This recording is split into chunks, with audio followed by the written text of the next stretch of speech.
Our knowledge has made us cynical, our cleverness hard and unkind. We think too much and feel too little.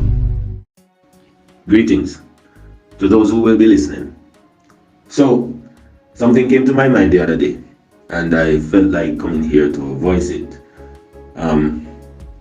If you've ever heard me talk about the situation in Jamaica, even globally, you will hear me placing a lot of weight on the people, because I strongly believed that the people are the ultimate problem. Why? Because they hold the ultimate power. Without the people, then government will not be able to mobilize the way they should, unless it becomes a state of dictatorship. And even if it becomes a state of dictatorship, there are more people than government individuals, right? So the people will have the ultimate power. And oftentimes, whenever Mr. Patterson, the president of the UIC, speaks, he would mention that, listen, it is not the people ultimately, because when you take years of indoctrination into play, when you take that into consideration, you realize that many of the people have no choice in the way they think. Just the other day, I started to observe something, and I'm inclined to lean to the president's side on this one. I had to come and voice it because guess what? Let me share the experience without making this too long. So I've had the opportunity to communicate with multiple young people, I mean in their teens, early teens up to late teens. And many of these persons, they are in single parent homes with the mother, right? And I can promise you that a whopping 8 to 9 out of 10, between 7 to 9 out of 10 individuals, they hate their father. These teens, they hate their fathers. I mean, like crazy hate, yeah? And when you try to get down into the nitty-gritty of it, try to find out why you hate your father so much, they have no personal experience that would allow them to hate their fathers. Some of them, the father still taking care of them and all of that stuff, yeah? As in sending money, yeah? Why do they hate their fathers? They hate the fathers because their mothers have actually plugged it into their heads that the father is no good, the father should be hated.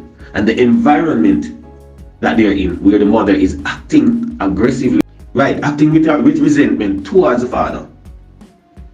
As a baby growing up, they see that, they copy that, they internalize that, and now they're in their teens, they're projecting that. Why is all of this relevant? All I'm saying is, I agree with the president now, because when you really take the years of indoctrination, it's no joke. When you take the years of what the people have been going through, right, and the things that they have had to, the way they had to conduct themselves, right, in order to survive, it will be really difficult for them to change now, for real.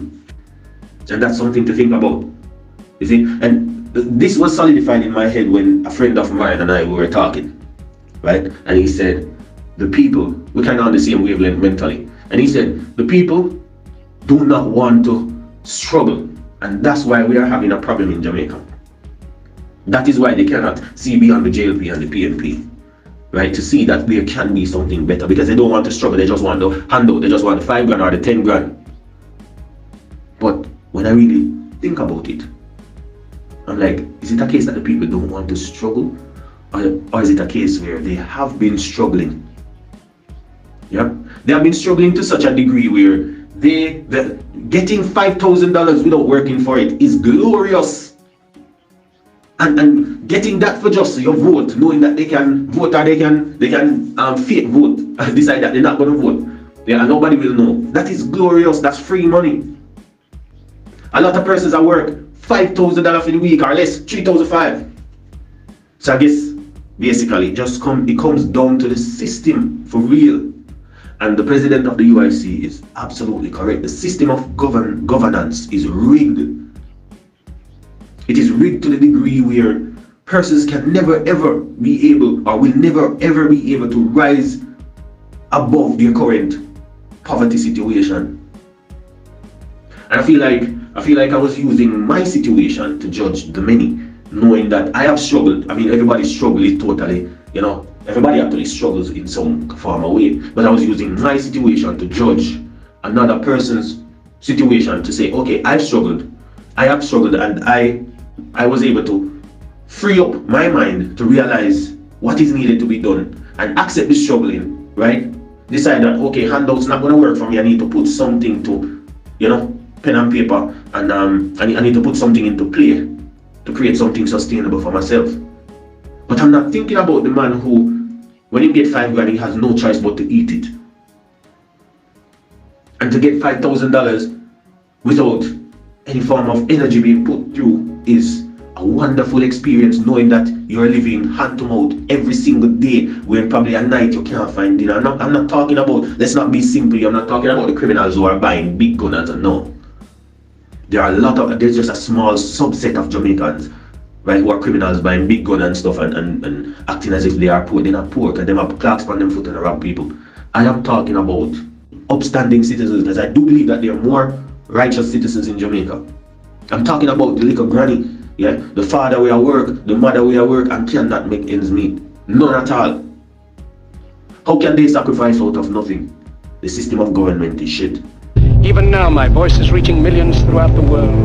Millions of despairing men, women and little children. Victims of a system that makes men torture and imprison innocent people. For those who can hear me, I say, do not despair. The misery that is now upon us is but the passing of greed, the bitterness of men who fear the way of human progress. The hate of men will pass, and dictators die, and the power they took from the people will return to the people. And so long as men die, liberty will never perish. Soldiers, don't give yourselves to brutes.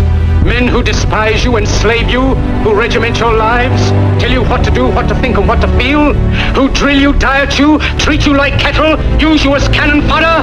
Don't give yourselves to these unnatural men, machine men with machine minds and machine hearts. You are not machines, you are not cattle, you are men. You have the love of humanity in your hearts. You don't hate, only the unloved hate, the unloved and the unnatural. Soldiers, don't fight for slavery, fight for liberty. In the 17th chapter of St. Luke it is written, the kingdom of God is within man, not one man nor a group of men, but in all men, in you. You, the people, have the power to create machines, the power to create happiness. You, the people, have the power to make this life free and beautiful, to make this life a wonderful adventure. Then in the name of democracy, let us use that power. Let us all unite. Let us fight for a new world. Decent world that will give men a chance to work, that will give youth a future and old age a security. By the promise of these things, brutes have risen to power, but they lie. They do not fulfill that promise. They never will. Dictators free themselves, but they enslave the people.